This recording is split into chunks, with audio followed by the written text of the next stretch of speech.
Bonjour et bienvenue à tout le monde. Je m'appelle Deborah Ewing, je suis la présidente de l'Alliance française de Dublin. Je suis ravie d'être ici avec Madame Kidi Bébé, auteure. Et elle va parler avec nous l'après-midi. On peut demander des questions après l'entretien. Et vous pouvez demander en anglais ou en français ou en zoulou. On peut traduire, pas moi-même, mais on peut traduire les questions. Nous sommes ravis de vous accueillir à Dublin avant le Time of the Writer. Je vous remercie beaucoup de nous avoir accordé ce moment. Au début, je voudrais demander, vous avez commencé une tournée avec le soutien de l'ambassade de France en Afrique du Sud pour aller à la rencontre des apprenants de français dans les écoles et dans les alliances françaises du pays. Comment se sont passées ces rencontres avec des jeunes gens? Merci beaucoup. D'abord, bonjour à tous, à toutes, et merci beaucoup de m'accueillir dans cette rencontre. Je suis effectivement programmée comme auteure grâce à un livre qui est mis au programme du Matrix, je crois, en tout cas pour les apprenants de français. Et je suis toute heureuse d'être en Afrique du Sud pour en parler, pour faire des rencontres. Tout se passe bien depuis quelques jours. Je suis allée dans plusieurs villes, Johannesburg, Pretoria, Bloemfontein, Potchefstroom. Je suis allée aussi en Eswatini et au Botswana. Voilà. Donc c'est super, en fait, d'être arrivée de Paris, parce que je suis née, j'ai grandi à Paris. I was born and raised in Paris, originally from Cameroon. Et en fait, c'était une merveilleuse surprise de savoir qu'un livre écrit il y a quelques années allait me permettre de rencontrer des gens quelques années plus tard, en fait. Parce que quand on écrit, on est vraiment tout seul avec ses idées, avec ses personnages. On essaye de faire quelque chose. Si on pense à en faire un livre, ça veut dire qu'on pense à un public. Et si effectivement un éditeur édite le livre, il y a un public possible. Mais quand on le rencontre, c'est vraiment le bonheur, en fait. C'est ça l'objectif. On était tout seul, mais en fait, on a envie de faire partie d'une équipe. Voilà. Merci. Qui dit votre dernier roman, quand vous en avez parlé, Enfin chez moi. Il sera étudié, comme vous avez dit, par des étudiants français en Afrique du Sud et en Eswatini. Parlez-nous du roman, s'il vous plaît, et dites-nous comment il parle aux jeunes gens ici, dans la région. Alors, ce livre raconte, a comme personnage principal une jeune femme qui s'appelle Karine,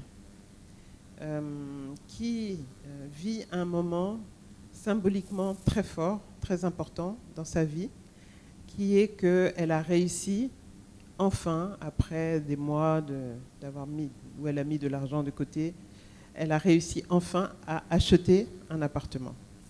Et ce moment est très fort, non seulement parce que ça coûte cher, évidemment, d'acheter un appartement, mais aussi parce que Karine appartient à une famille, elle est descendante d'une famille qui a migré en France, depuis l'Afrique, depuis le Cameroun en fait.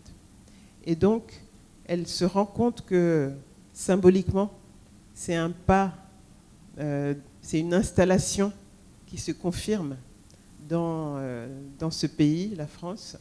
Et pour elle, c'est un acte personnel, individuel, mais en fait, c'est un acte aussi qui fait remuer la famille, qui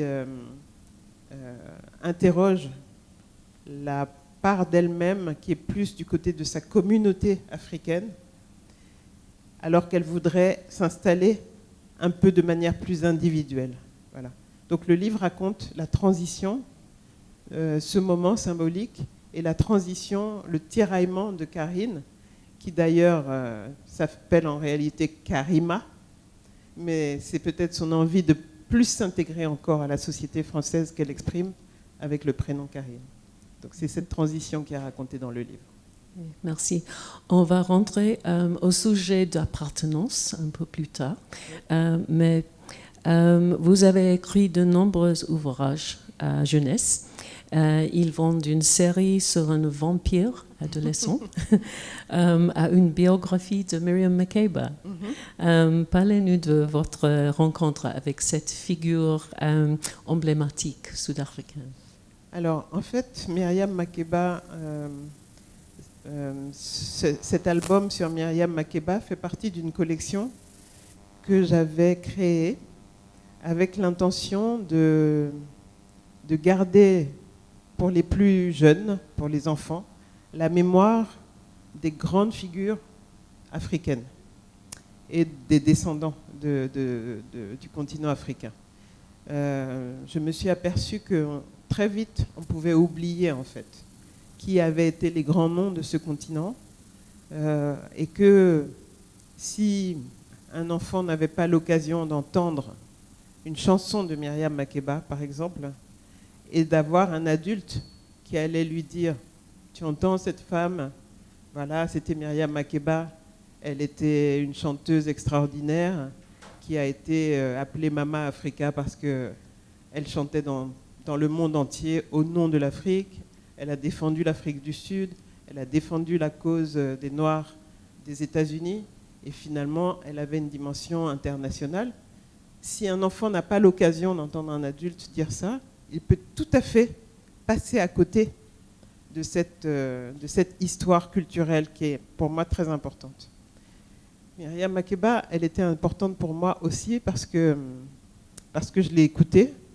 J'ai écouté sa musique. Dans ma famille, on écoutait beaucoup de musique. Mon père lui-même était musicien. Et l'un de mes frères aussi a travaillé un peu avec Miriam Makeba comme musicien. Donc tout ça a fait que pour moi c'était important. Quand elle est morte en 2008, très vite on a oublié en fait. Et le livre pour moi, documentaire, c'est très très important. Ça a autant d'importance que le livre où on raconte des fictions.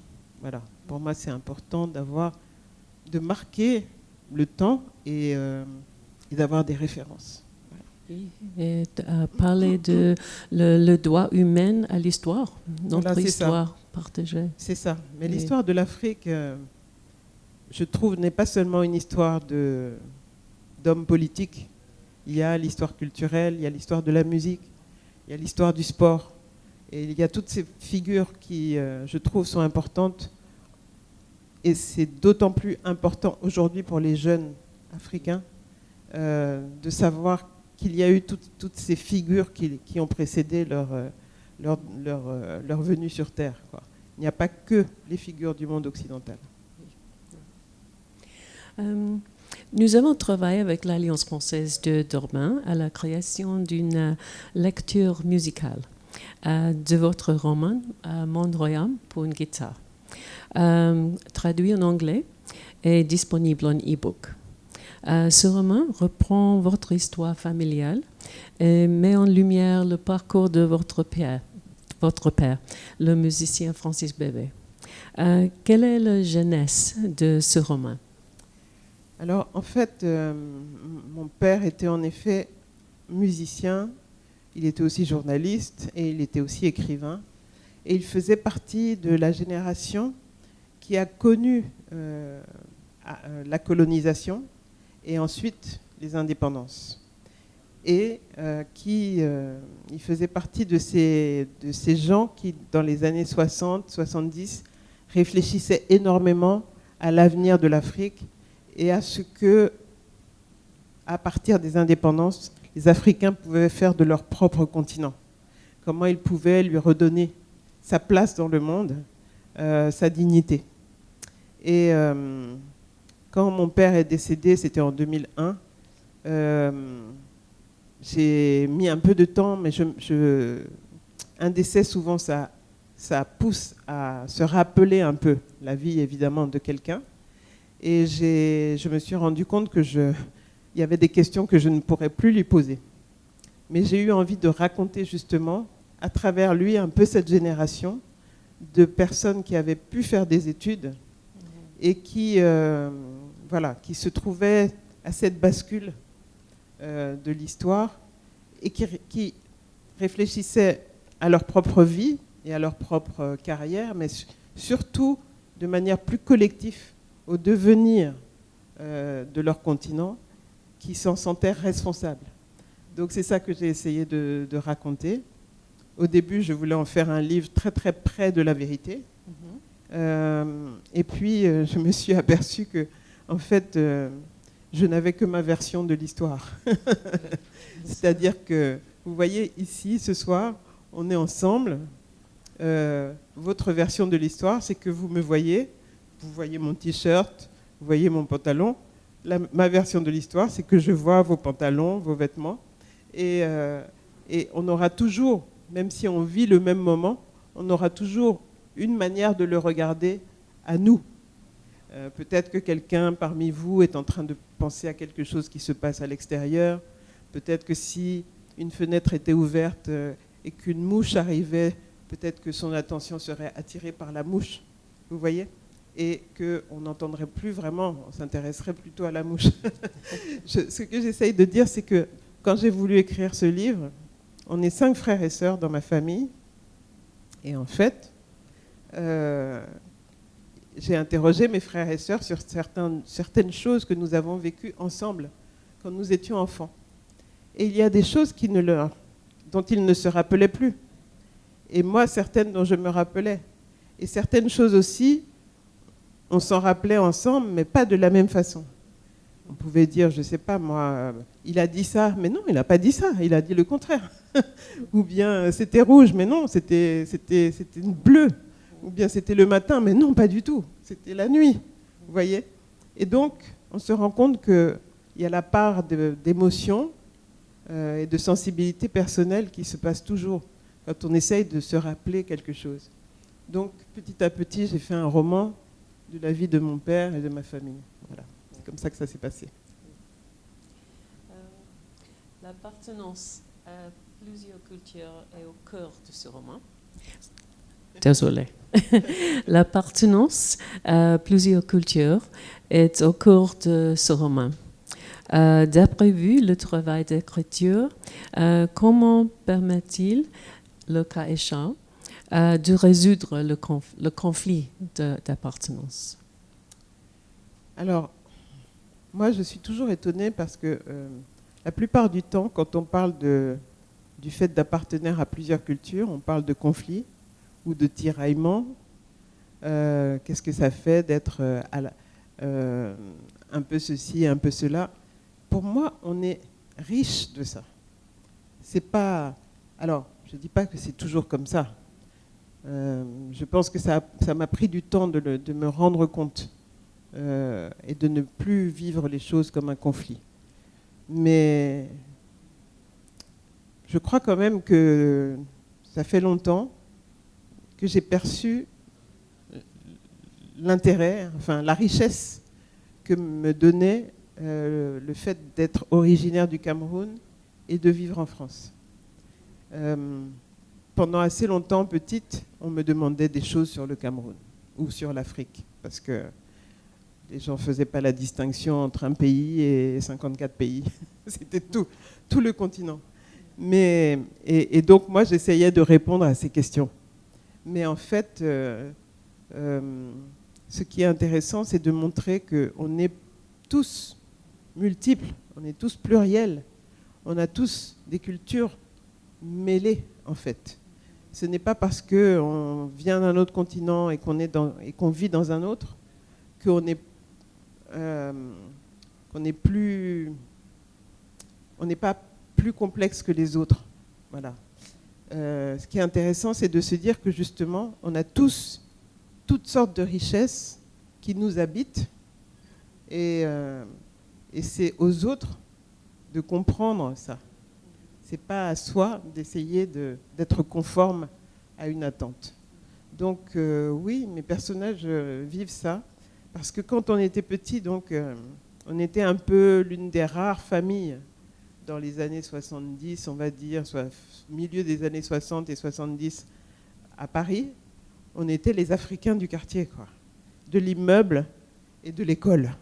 Donc ça nécessitait de répondre à certaines obligations, être bon élève par exemple, parce qu'on représentait tous les Africains possibles, savoir beaucoup de choses sur l'Afrique.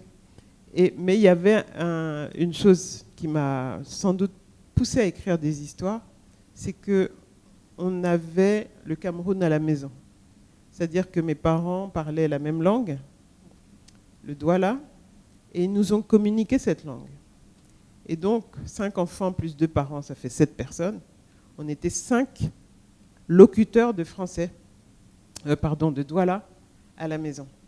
Et en plus de ça, c'était un peu comme une langue secrète, parce qu'on n'était pas censé la parler à l'école. On était, même à l'époque, les enseignants conseillaient de ne parler qu'une seule langue à ses enfants.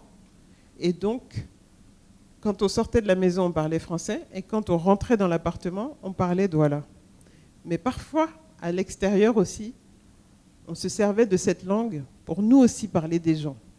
C'est-à-dire avec mes frères et sœurs, comme on était très très regardés, avec curiosité, parfois avec des regards moins agréables, nous aussi on pouvait parler des personnes qui étaient là avec notre langue secrète. Et petit à petit, je sentais qu'à travers la langue, il y avait effectivement un pays qui était derrière là. Derrière mon langage, il y avait tout un monde. Et ce monde-là, je le rencontrais pendant les vacances ensuite, quand on allait au Cameroun. Le roman a-t-il été publié en Cameroun aussi? Et en quelle langue? Non, il n'a pas été publié au Cameroun. Il est diffusé au Cameroun en français. Mais la question des langues au Cameroun est très compliquée parce qu'il y en a 250 et qu'il n'y en a pas une qui domine les autres. Donc il n'y a pas comme ici une volonté de faire apprendre les langues nationales. Donc c'est un peu compliqué. Et ce n'est pas sûr que ce serait très rentable pour un éditeur de publier dans une langue camerounaise. Alors, quels sont vos prochains projets pour ce moment? Alors j'ai un projet qui me tient très très à cœur et j'espère qu'il va aboutir. Je le dis d'autant plus que j'ai déjà fait un premier manuscrit qui pour l'instant a été refusé par les éditeurs. Je le dis très simplement parce que écrire, c'est pas toujours réussir à être publié, mais j'espère que j'y arriverai. Ce projet, c'est encore un projet un peu historique. Il concerne un moment de l'histoire oublié en dehors des universités qui s'intitulait Premier Festival mondial des arts nègres. First World Negro Festival. Et ça a eu lieu en 1966 à Dakar, au mois d'avril, pendant 3 semaines. Pendant 3 semaines, cela faisait 6 ans que le Sénégal était indépendant.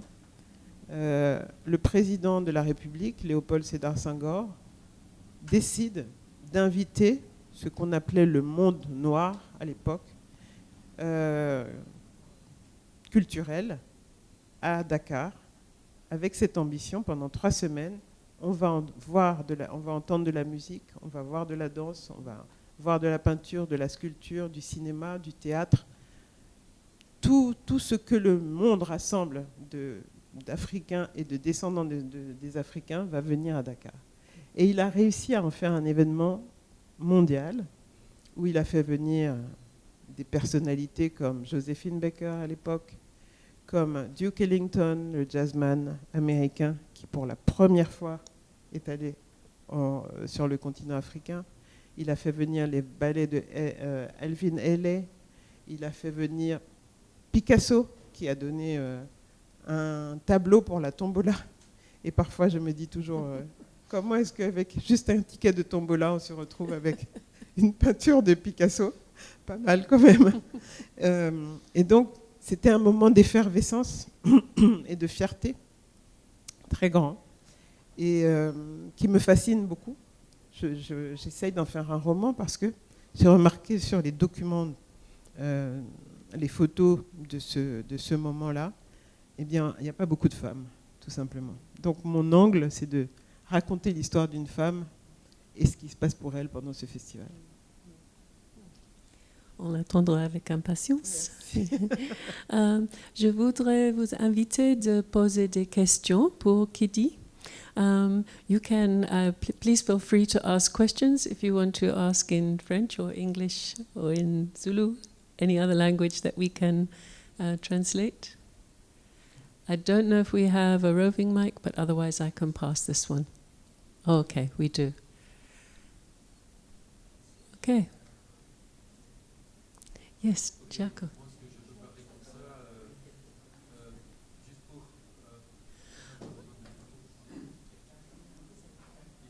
Pour le record. Un moment.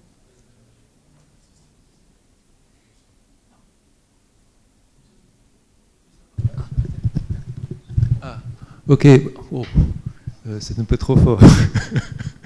Non, merci beaucoup d'être venu nous voir. Et pour moi, en tant que professeur de français sur ce campus, je suis très content d'entendre le français.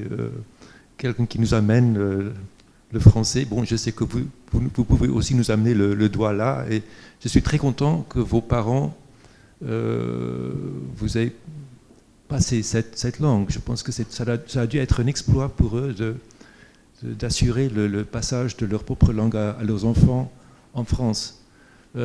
Juste pour en revenir un peu à votre livre qui est maintenant sur le programme du Matric en Afrique du Sud. Donc c'est Enfin chez moi, c'est ça, Home at Last.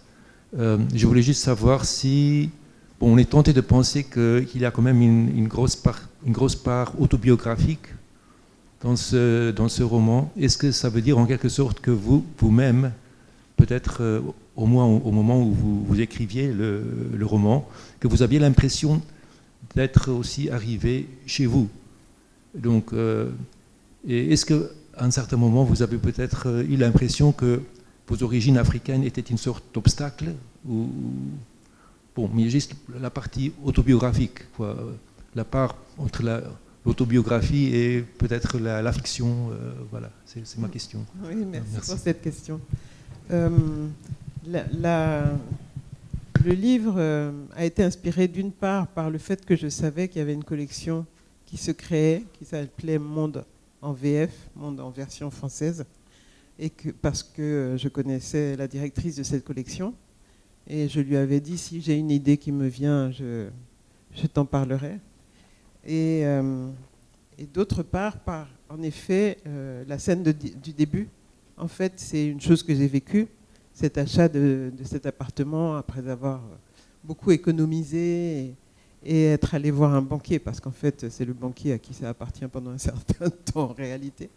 Mais je me souviens très bien du moment de la signature pour cet appartement et du moment où j'ai eu la clé et je suis sortie de chez le notaire. Et en fait, ça faisait écho, c'était quand même un moment symboliquement très fort, parce que je savais que mes parents n'avaient pas pu acheter d'appartement. Ils étaient locataires. Ils avaient toujours pensé, enfin en tout cas très longtemps, pendant de longues années, retourner habiter au Cameroun, parce qu'en France, ils étaient arrivés comme boursiers pour faire des études. Et ensuite, la vie a décidé les choses un peu autrement. Ils se sont rencontrés, ils ont commencé à fonder une famille, et le projet du retour a été repoussé, on va dire. Mais ils n'avaient pas d'appartement à eux. Et c'est vrai que ça, c'est une chose assez forte, de se dire, cet endroit-là, même s'il est tout petit, eh bien, personne ne peut m'en déloger. La loi empêche que l'on me dise « va-t'en ». Donc ça, c'est vrai que ça a remué, cette idée m'est venue vraiment ce jour-là où j'ai signé et où j'ai éprouvé le besoin d'appeler mon père, en fait, pour lui dire « tu sais ce que j'ai fait aujourd'hui ?» Et il était très content pour moi. Et je savais que ça allait lui faire très plaisir.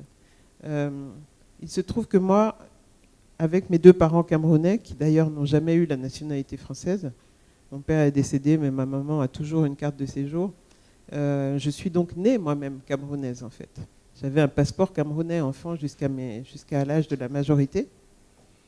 Et malheureusement, il n'y a pas entre la France et le Cameroun d'accord consulaire qui permettent d'avoir les 2 nationalités.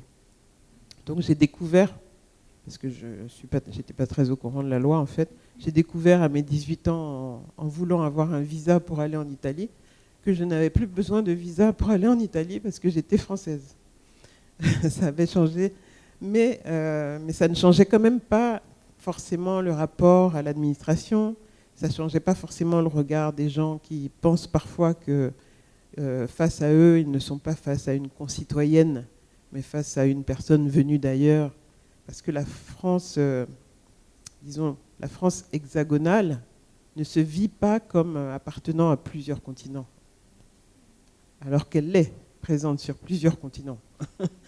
Et on ne pense pas à Paris, on ne pense pas forcément que quelqu'un qui vient de Guyane, de la Réunion, etc., peut être français, peut être un concitoyen. Donc effectivement, j'ai plusieurs fois dans ma vie eu à me définir aux yeux des autres et à définir mon appartenance. C'est une sorte de redéfinition permanente jusqu'à ce que, enfin, je trouve ma vraie nationalité, je crois, qui est parisienne. Oui, je dis ça au sens où quand on dit Paris, c'est pas la France, on dit New York, c'est pas la France. C'est à la fois la France et ça ne l'est pas, c'est-à-dire c'est un espace multiculturel en fait. Et je crois que c'est ça. Mais chez moi, c'est encore au-delà de Paris en fait. Chez moi, c'est un endroit où je vais me sentir bien, où je peux avoir un café, m'asseoir à une terrasse et où je vais entendre des langues du monde entier. Je crois que c'est ça chez moi en fait. Merci. Est-ce qu'il y a d'autres questions? Any other questions for Kitty?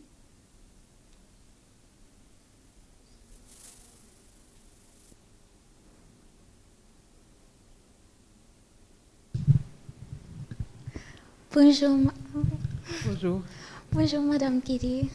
Merci beaucoup pour la visite. C'était très intéressant. Et pardonne-moi, mon français est très mal. Mon question est, pouvez-vous aider à la narration, à storytelling, pour parcours entendre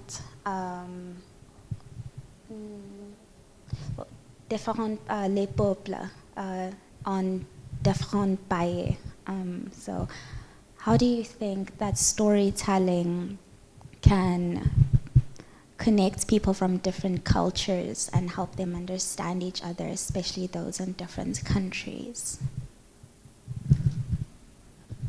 I really think that fiction is the real way to understand the world.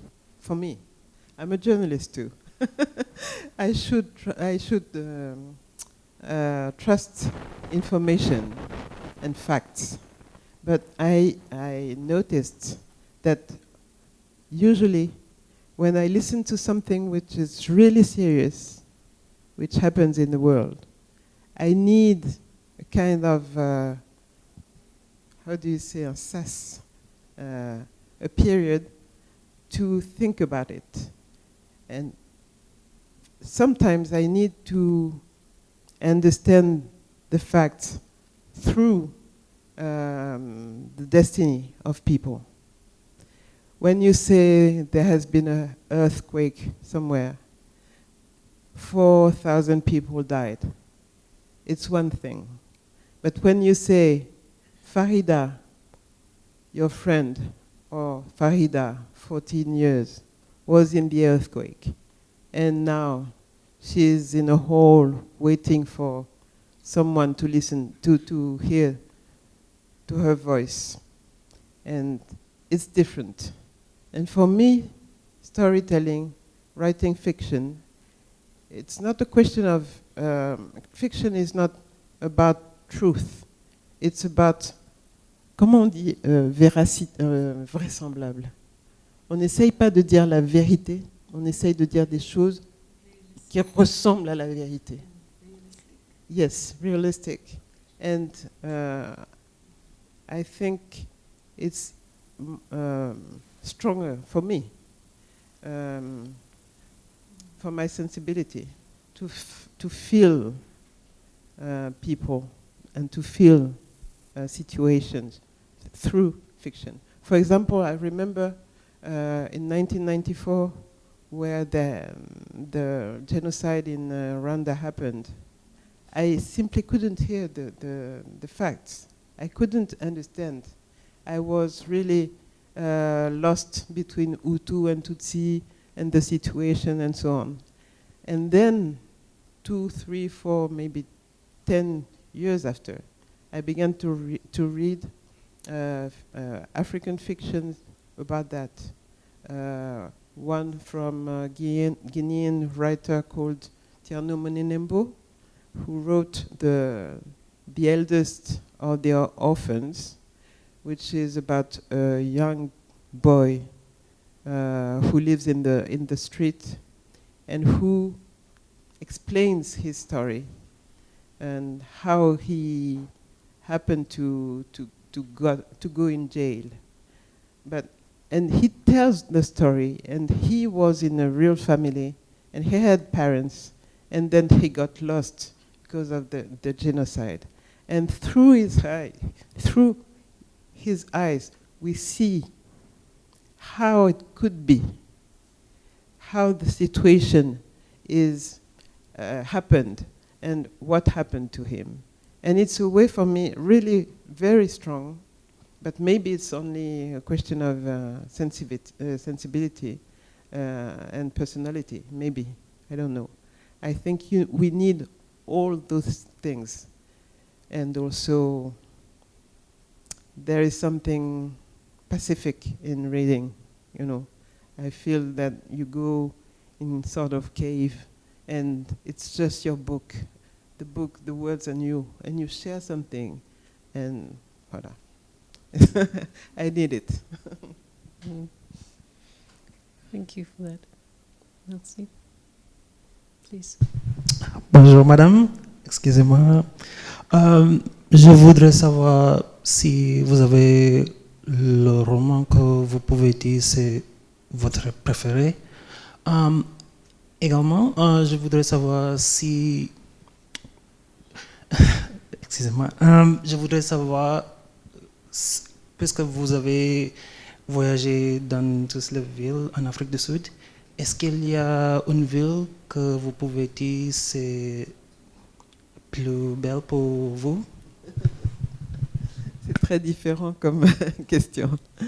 En fait, quand on me demande si j'ai un roman préféré, j'ai toujours plusieurs romans préférés en fait. Donc c'est difficile.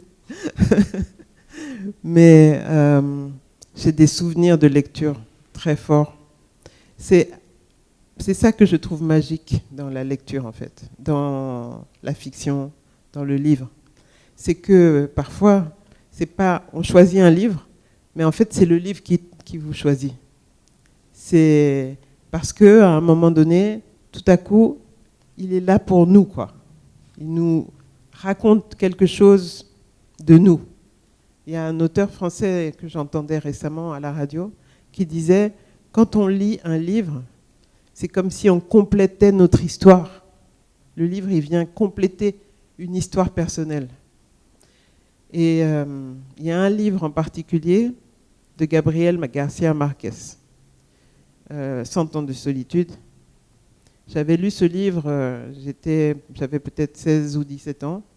Et je me souviens, je l'ai lu pendant 4 ou 5 jours, pendant un été, en France, dans le sud de la France. Il faisait très chaud. J'étais en vacances avec mes frères et sœurs et ma mère. Et je ne voulais pas lâcher ce livre. C'est-à-dire qu'ils ont fini par m'apporter à manger. J'allais dans la salle de bain avec le livre. Enfin, vraiment, je ne voulais rien faire d'autre que lire ce livre. Et ce livre me parlait normalement de l'Amérique du Sud, mais en fait, il me parlait du Cameroun. J'avais l'impression qu'il me parlait de la forêt équatoriale, des moustiques, j'avais plein de sensations, en fait, à travers ce livre, qui me parlaient de choses que je ne pouvais même pas mettre des mots dessus. Voilà. Mais voilà, je ne suis pas toujours fidèle au livre préféré, donc j'en ai d'autres préférés. Et puis sinon, sur l'Afrique du Sud, je ne suis pas sûre d'avoir un endroit préféré pour l'instant. Je suis juste tellement bien reçue partout que pour l'instant, je suis juste reconnaissante. J'essaierai de comprendre un peu avec du recul après. Pas de pression de dire Durban. Est-ce qu'il y a d'autres questions?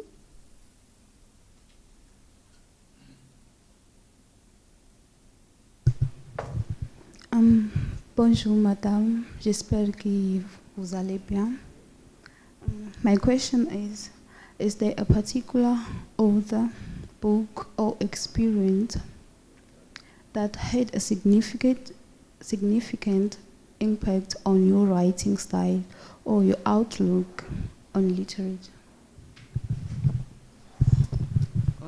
On my writing, yes. It's also a memory of when I was young. I read a book, it's an old book, by an American woman called, I can't remember, Les 4 filles du Dr. March. 4 little girls, I think, gave 4 filles du Dr. March. Don't you know that book? It's about 4 girls. They have a dad. It's during the secession war in the U.S. And it's about, yes, guerre de sécession. Yes, Louisa May Alcott. Le titre, c'est Folle. Voilà. C'est un autre titre en anglais. Oui, for Little Women. It's a very old book. But in that book, so 4 sisters waiting for the end of the war in the US in the 19th century. And in a way, I was one of these girls. I was Jo, the main character, who is willing to become a writer, in fact, and who writes secretly, in the attic of the house. And I think I remember not thinking about the fact that it was in the 19th century that I couldn't be an American white young girl. I was just in Jo's brain thinking of becoming maybe secretly a writer. And it influenced me, yes. The idea that you can just think about that silly thing because everyone outside says you cannot make a living with your writing. So the idea of that adolescent, trying to get her short stories published in the local newspaper was really inspiring for me.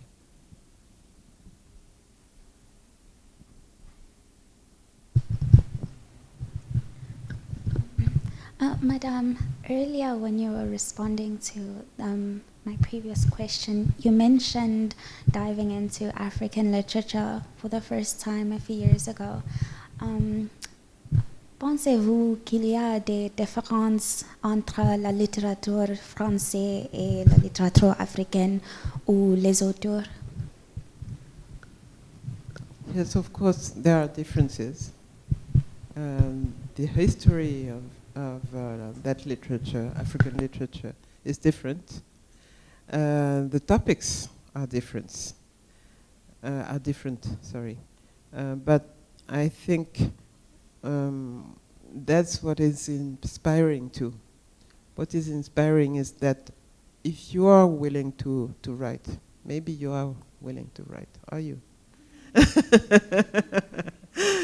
If you are willing to write, it can give you the idea that you are legitimate to write because you are unique. Simply because you are unique. And if you write about love, about war, about politics, any subject has already had books written about. But you can do something different because you are unique. And you will write in your way what you want to say. Ok. Un mot très positif pour finir, je crois. Oui. Donc, je voudrais vous remercier beaucoup, 1000 fois, pour cette rencontre très inspirationnelle. Merci. Merci beaucoup, c'est moi Merci. qui vous remercie. Et Et je merci pense à que